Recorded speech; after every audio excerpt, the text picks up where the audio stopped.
My first barbecue event felt like a complete nightmare. Not only was the preparation a hassle, but on the day itself, I was the only one running around under the scorching summer sun. We're running out of meat. Go buy some. Kevin, supposedly the organizer and my husband, was acting all high and mighty, probably because we were in front of his employees. Hey, servant, we're out of beer. What are you doing, servant? Get to work already. It seemed like my father-in-law, Jason, and mother-in-law, Melissa, really took a liking to calling me a servant. They seized every chance to address me as such. It's as if this family really wanted a servant and married me off to Kevin for that reason alone. Not content with just exploiting me, they even mocked my beloved younger brother. What I couldn't forgive the most was their attempt to strip me of not just my dignity as a human being but also the heirlooms from my dear parents. I won't let them do as they please any longer. I will protect what's important to me. I will never forgive those trying to take away my precious things. My name is Jennifer, a 35-year-old housewife. I met Kevin through the grocery store manager where I worked, and we've been married for 3 years. Kevin, at 42, was running his own small business. His parents, regulars at the grocery store, insisted I marry Kevin. I had no parents of my own. They both passed away due to illness when I was in middle school. As a result, I've been working non-stop, with no time for marriage or even romance. Then came Kevin, a company president, and his warm-hearted in-laws who took a liking to me. Upon meeting him, Kevin was gentle, kind, and a gentleman. He mentioned having been divorced before, apparently because his ex-wife had been unfaithful. Given the circumstances, I couldn't probe too deep, but it was clear Kevin had a painful past. The in-laws also told me, "Think of us as your real parents," which, along with the store manager's introduction and the joy of having parents-in-law, led me to accept the marriage proposal. I dreamed of a happy married life. But that was short-lived as I soon faced reality. One thing became clear after getting married. Kevin and his family were a bit off. Right after we registered our marriage, Kevin told me something.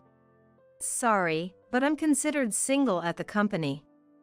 You know we deal with cosmetic samples, right? Being a single, handsome young president is well received by our female customers and partners."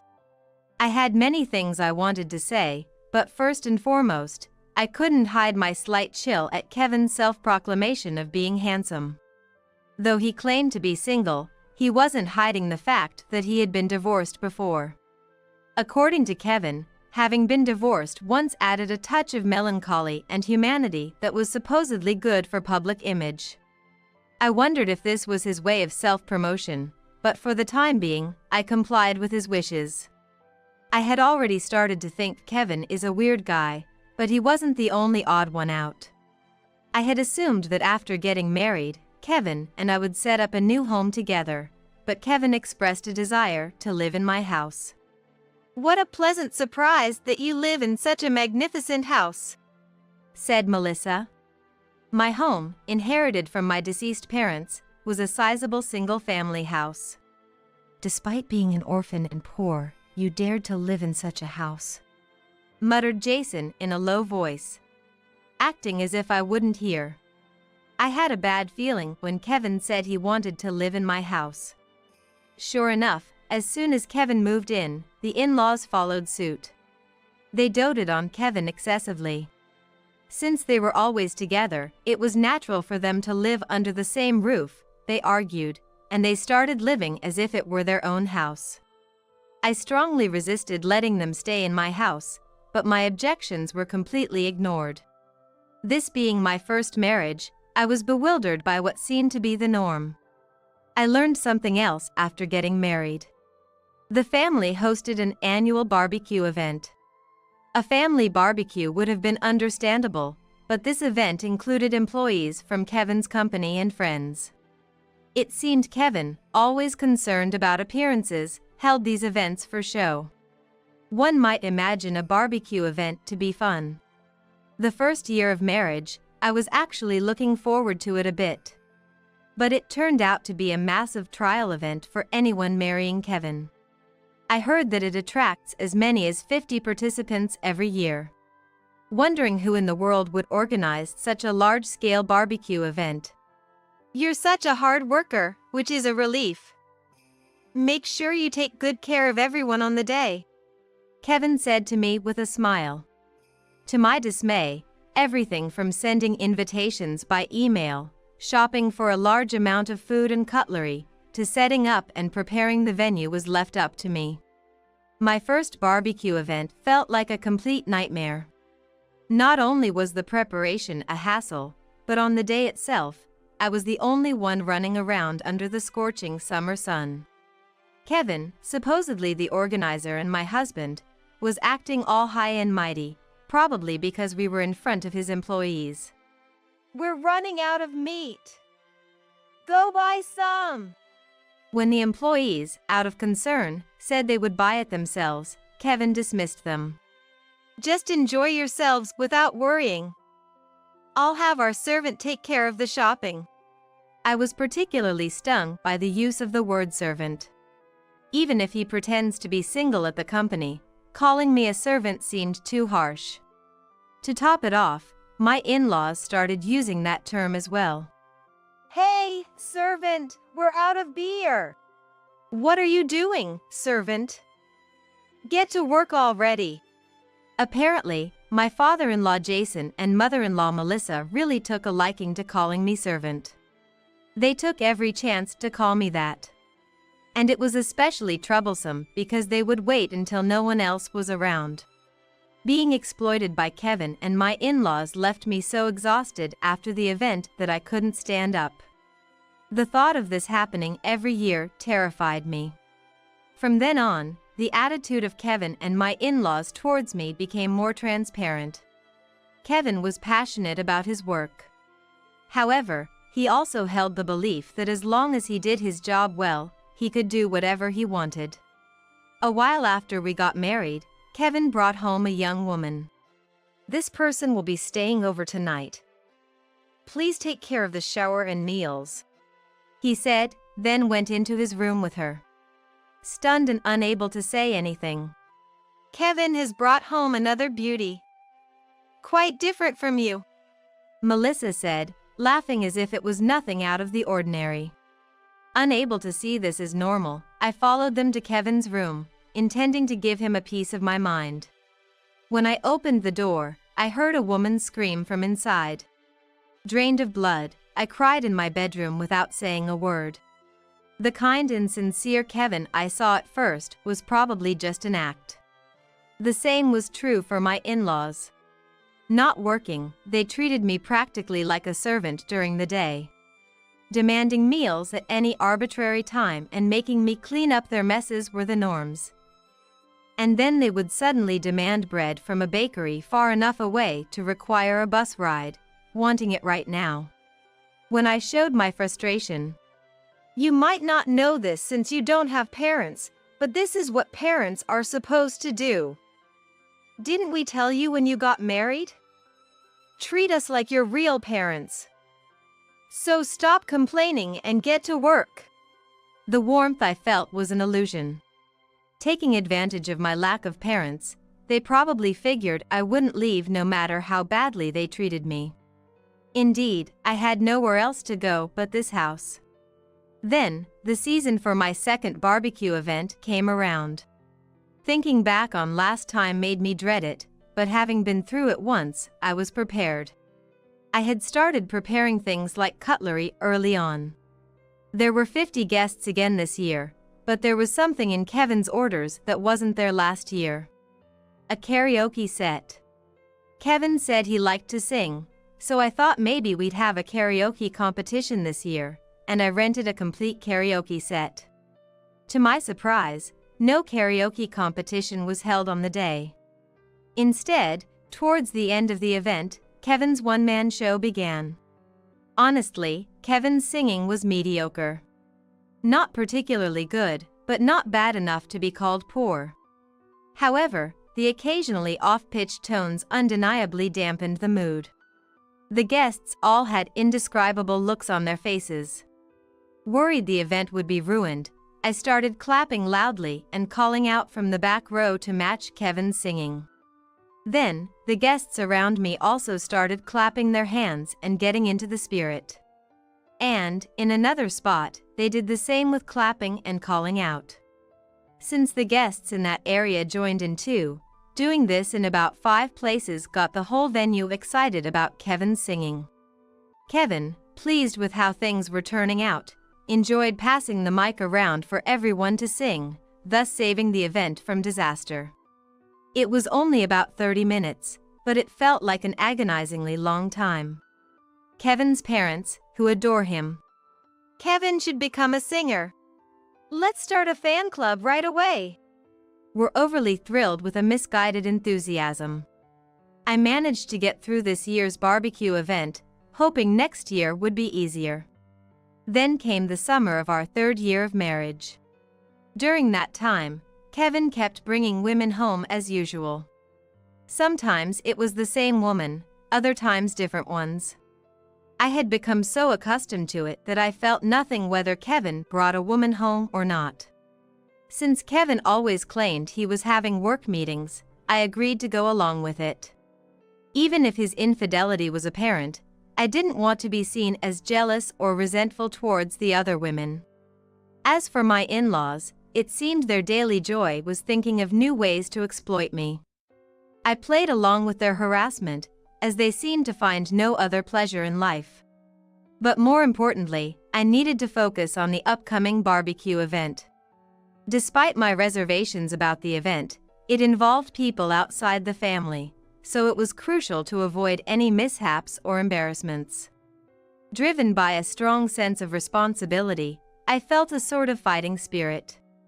Whether he knew of my feelings or not, Kevin announced an outrageous plan for this year's barbecue event. We're inviting 300 people this year. I thought I had misheard, but seeing my puzzled look, Kevin repeated himself. We're inviting 300 people this year. It seemed there was no mistake. Kevin was planning to gather 300 guests for this year's barbecue event. Considering we had about 50 people before, this was a 6-fold increase. Hey, Kevin. You don't mean to say I'll be preparing for this alone again, do you? Melissa was quick to respond to my question. What are you talking about? Of course, you are. You've done it before, so you can do it again, right? It was clear she had no intention of helping. Not that I was expecting any. However, the reason for suddenly wanting to invite 300 people was beyond me. Then Jason, with excitement, started to explain. Last year's singing by Kevin was incredible. The guests were thrilled with his performance. That's why this year we're turning it into Kevin's one-man live show.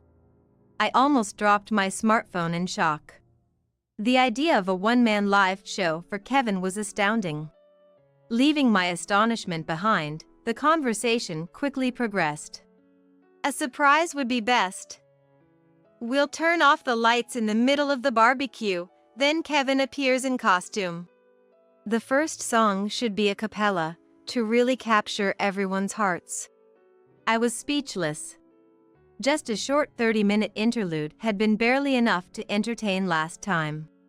And now, a live performance in front of 300 people, a crowd difficult even for semi-professional artists to attract. Preparing for 300 guests was daunting enough, let alone organizing a one-man live show. I couldn't even begin to imagine the required facilities or the budget. We usually charged a $20 fee for the event, which already seemed a lot, but this year, we're charging $100 for the entrance fee. Let's go all out. Kevin declared something unbelievable. I had to object. Don't you think $100 is asking for too much? It seems more reasonable to keep the fee as it has been. Before I could finish, Melissa interrupted loudly. You really are clueless. Kevin is performing, isn't he? An artist should be paid a guarantee. What a typical complaint from someone without common sense. That's the problem with poor people without parents. If it were just this, it might have been passed off as a funny story about a delusional family, but Jason's next words left me unable to stay calm. The money we make will go towards renovating the house, so no complaints. This was the first time I'd heard such a plan. What does it mean to renovate this house? I confronted Kevin. Kevin, what does this mean? This is my house, isn't it? I never approved any renovation. Kevin sighed and he said, "It's fine, isn't it? We're just remodeling it to suit my parents' taste. You say it's your house, but it's our house too, so don't butt in, it's annoying." Originally, I had no intention of letting my in-laws, let alone Kevin, live in this house. It's a precious home left by my parents, and I wanted to keep it as it was when we lived as a family. The audacity of them moving in and then deciding to renovate was unforgivable. You're such a nuisance. If you're going to complain this much, you might as well leave. We're taking this house.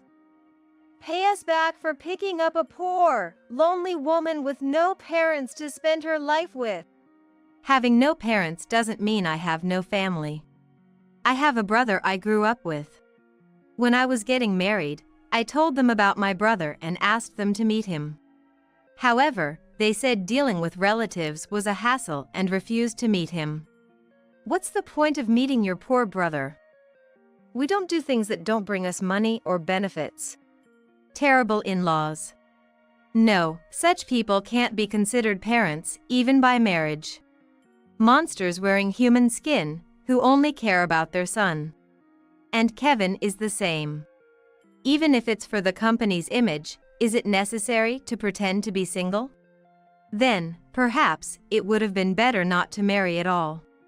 The kind smile he had when we first met is nowhere to be found now. Just a monster controlled by his parents. I had a hunch around the time of the second barbecue event, but Kevin's family really wanted a servant and got Kevin and me married for that reason.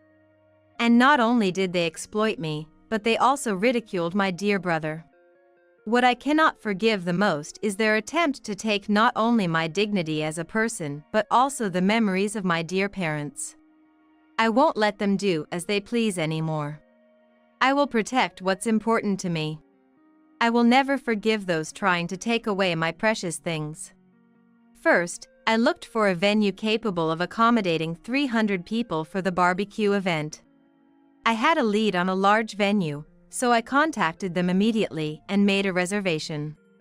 Moreover, when I mentioned we'd be having a live performance, they said they could also set up a stage. Thanks to the event company's generosity, they arranged for a sound operator and lighting as well. Though I felt sorry for accommodating Kevin and my in-laws' whims, I decided to take advantage of their generosity.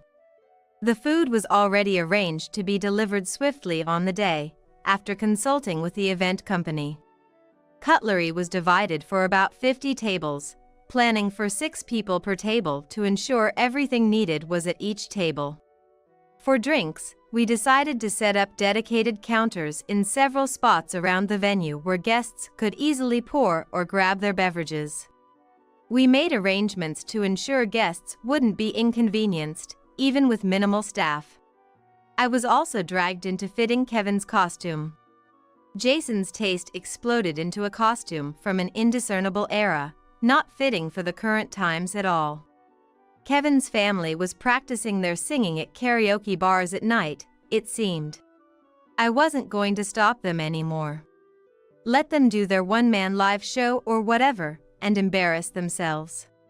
The idea of Kevin performing a cappella as the first song was laughable just to imagine. With a grand stage set up and flashy lighting, the embarrassment would only be highlighted. I started looking forward to the barbecue event a little. However, after making all these preparations smoothly, it seemed my body reached its limit due to the backlash. The day before the event, after finishing all preparations, I collapsed in the living room. My in-laws and Kevin were there, but no one came to assist me as I lay there. The three of them were excitedly making a racket about the next day's event. I managed to return to my room on my own, and from my bed, I made a call to someone. My body felt heavy. It seems I might have overdone it a bit. Unfortunately, I might not be able to attend tomorrow's event. I had wanted to hear Kevin's a cappella. Then, from downstairs, Melissa's voice came. Hey! Don't be lazy and make sure to wake up early tomorrow. We're expecting you to work hard. What the monsters, who were no longer in-laws to me, were saying didn't matter. I just wanted to rest my body even a little. Imagining those three shaking in regret and anger, I fell asleep. The next morning, I was struck by a severe chill. My body and head hurt, and I could barely stand up. Melissa, disregarding my condition. When are you going to get up, you lazybones? Hurry up and start working. Today is an important event, said, pulling the comforter off my bed. She had become not just a monster, but a demon. While Melissa was complaining to me, who couldn't get out of bed, Kevin entered the room. It's okay, Mom. Let's just have fun without the slacker. Kevin's words finally calmed Melissa down. Then, looking down at me lying in bed, Kevin said, You know, it doesn't matter whether you're here or not. Actually, it's less stressful for me without you. You get that? Even without you, I'm charismatic enough to run any event. Don't get it twisted, I don't think of you as my wife, you filthy poor thing. We're getting a divorce when I get back. And handed me a filled-out divorce application. For me, it was rather lucky to have saved the trouble of getting the divorce papers myself. Kevin had said something about packing up my stuff, but why should I be the one to pack? I need to make sure they understand they're the ones who should be leaving. They left the house, laughing joyfully, carrying Kevin's outdated stage costume with care. I wonder what they'll do about the event without me. Surely, it'll be fine. After all, Kevin claims to be charismatic. Being a president, his employees will probably help out. I'm sure I'll hear a good report when they return. Late in the afternoon, Kevin and his family returned home. The cheerful atmosphere when they left had completely changed. They all returned in silence, heads down. Welcome back, everyone. You seem a bit down, what happened? Even when I spoke to them, Jason and Kevin didn't respond, just showed expressions of disappointment. Enjoying the situation, I was starting to have fun. Among them, only Melissa glared at me. Then, surprised by what she saw next. Who's that? Surprised by the unfamiliar man sitting beside me receiving an 4 drip. The man I referred to greeted them while adjusting the drip. Nice to meet you, I'm Dr. Nicholas. Nicholas greeted the three of them politely. I called him. I told you I wasn't feeling well, right? So, how was the event? It's a shame I couldn't see the live performance. I admit, my character might be quite bad. It was doomed not to succeed anyway. What? It was a success, of course. It was an incredible turnout, even better than last year. I wanted to ask what was so incredible, but they likely wouldn't tell me the truth. Then, it's just a matter of asking someone who was there. Mike? You're here, right? How was today's event? When I called out, Mike, a man with a slender build, came from the entrance. Ah, everyone, you must be tired. How was the stage? Flashy and cool, right? I put a lot of effort into preparing it. Seeing Mike's face, the three twisted theirs uncomfortably. You're the manager of today's event venue, aren't you? Why are you here? Kevin asked, pointing at Mike with a distorted face. I'm here to report on today's event as my sister requested. Mike's statement caused a reaction from Kevin's family. You're Jennifer's brother? They had dismissed my brother as just a poor relative, but Mike runs a successful event company, likely earning far more than Kevin. Phew, it was tough. The guest list was for 300 people, right? I heard it was a big event, so we prepared exactly 50 tables. But in the end, only 39 people showed up. Since the number was so small, your parents managed on their own. They seemed to be running around a lot though. Hearing 39 people, I nearly knocked over the 4 stand. I had sent out invitations to the designated 300 people during the preparation stage. The $100 fee must have been a mistake. Yet, I hadn't expected so few attendees. I barely managed to suppress a laugh. And the in-laws must have had a hard time dealing with everything. I don't feel a bit of sympathy for them. After all, I was subjected to that hell twice. Kevin glared at Mike as if to say, "Don't talk unnecessarily." Even if the expected number of people didn't show up, we still need to pay for the venue and the setup. That'll be $18,000. This time, with Mike's help, who runs an event company, we arranged the venue, stage, and food for 300 people. $18,000 seems cheap to me. They were expecting $30,000 from the 300 attendees at $100 per person. Such a pity. Dreams of renovating the house have become just that, dreams.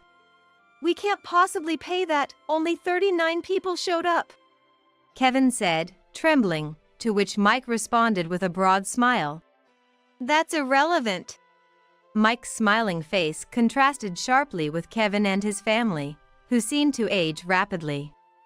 From Mike's demeanor, the live show must have been a disaster. Last year, I went all out to make it somewhat lively. There's no way Kevin's singing could hype up the crowd without any prep. The 39 attendees might not have shown up if they had known about Kevin's one-man live in advance. No, they definitely wouldn't have. Kevin called me a delusional poor person, but the real delusion was his own. He'll realize he's not as popular as he thinks. The 4 is done, Nicholas said, gently removing the needle from my arm. Seeing this, Kevin started to rant as if he had just realized something. Jennifer, you're seeing this doctor, aren't you? That's it, isn't it? I'll divorce you for your infidelity. Prepare for a compensation claim. Kevin's boastful claim, along with the in-laws joining the commotion. What a filthy woman! Lying about being sick to bring a man over on your husband's important day. For the emotional distress, I'll also claim compensation from you. Trying to leech off a wealthy doctor, typical of a poor person. To Kevin and the in-laws' vile slander, I could only sigh. Nicholas is my brother. My words stopped Kevin and his family in their tracks.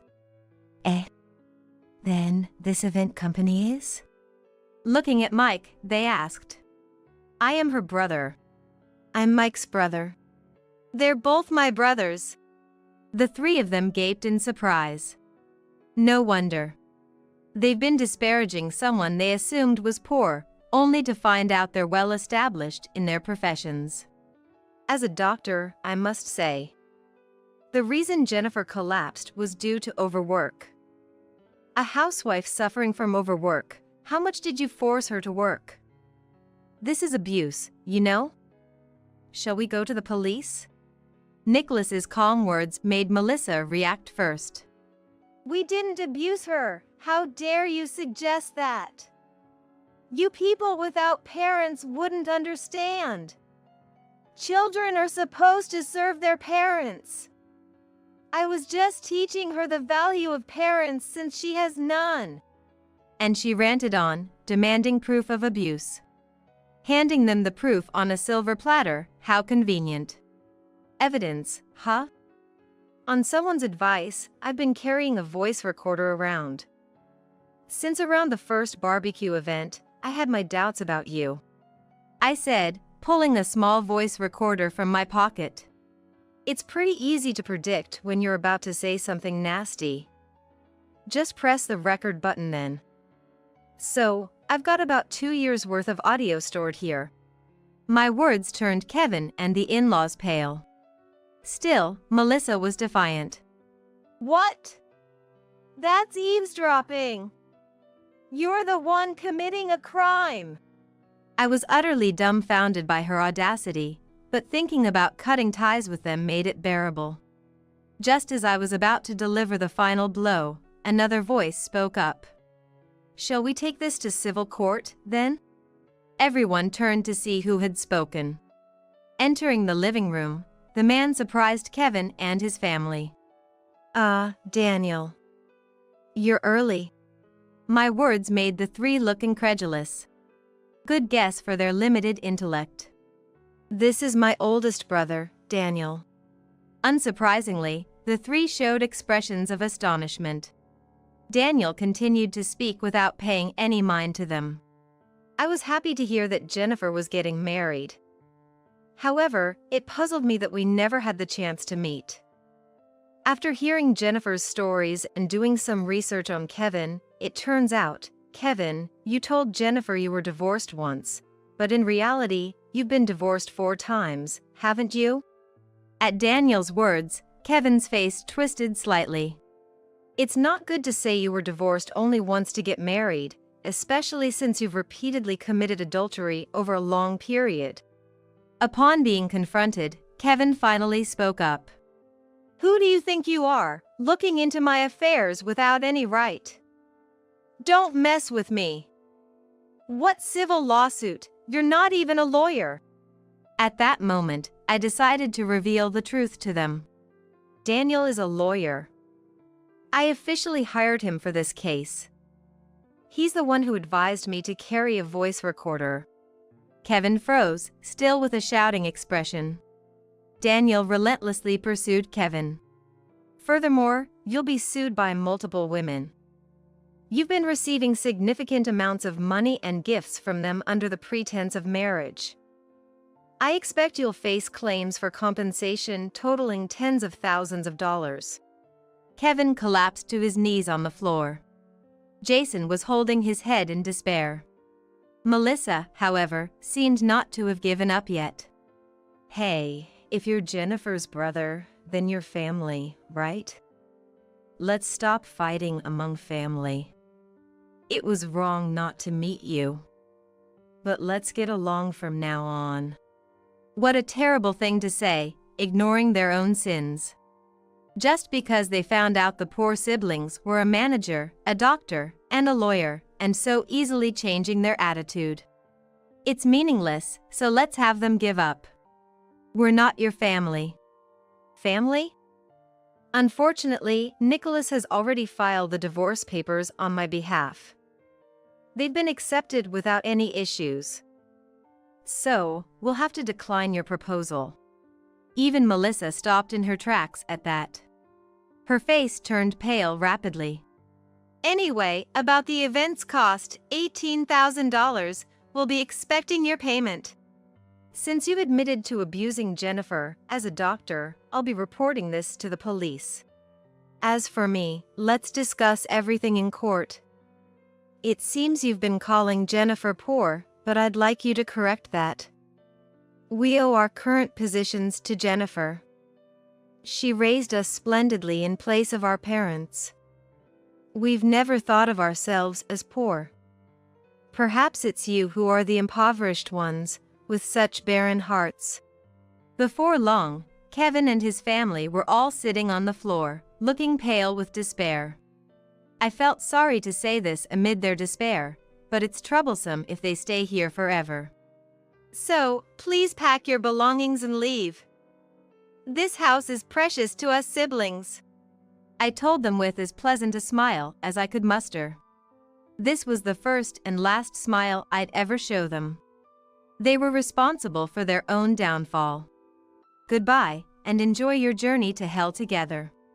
Once Kevin and his family had left, a refreshing atmosphere returned to the house. I heard that the monster trio was evicted from this house and moved into a small apartment together. Since then, my brothers have frequently visited me, concerned about my well-being. I went to report my divorce to the grocery store manager who had introduced me to Kevin, intending to apologize, but instead, the manager apologized to me. Jenny, I'm sorry. If I had known they were such people, I wouldn't have introduced them. I'm really sorry. Apparently, after the incident, Kevin's parents showed up at the grocery store. And, what a terrible woman you introduced us to. Pay us compensation. They caused a commotion inside the store. And the manager called the police, leading to their arrest. Probably, Kevin's parents had also initially pretended to be good people in front of the manager.